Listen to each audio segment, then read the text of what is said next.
কি আর কমু ভাই, মানুষকে যদি ফ্রিতে দিতে পারি তাহলে সেই খাবারটা ভালো, না হলে যদি টাকা দিয়ে কিনে খায় তাহলে সেই খাবারটা খারাপ। আর টাকা দিয়ে যদি কিনেই খাবে, আমাদের কাছ থেকে কেন খাবে? ওরা দোকান থেকে খাবে। আমরা তো নাকি অনেক টাকা নিই। আসলে আমরা টাকা বেশি নিই না, দোকানের জিনিসগুলোরই এত দাম বেড়ে গেছে।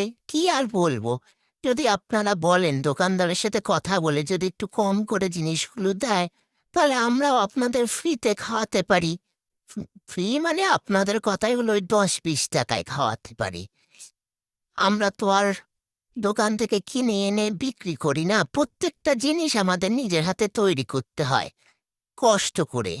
সেখানে আমরা নিজেদের লাভের কথা তো বাদই দিলাম, জিনিসের দামটুকুই আমরা তুলতে পারি না। আর এখন যা চলছে, এ ওকে কপি করতেছে, ও ওকে কপি করতেছে, কি আর বলবো। আর এমনও আছে যারা একটু ফেমাস, তাদের কাছেই সবার অর্ডার করতেছে, আর বাদ বাকি হোম বেকাররা তো বসেই আছে।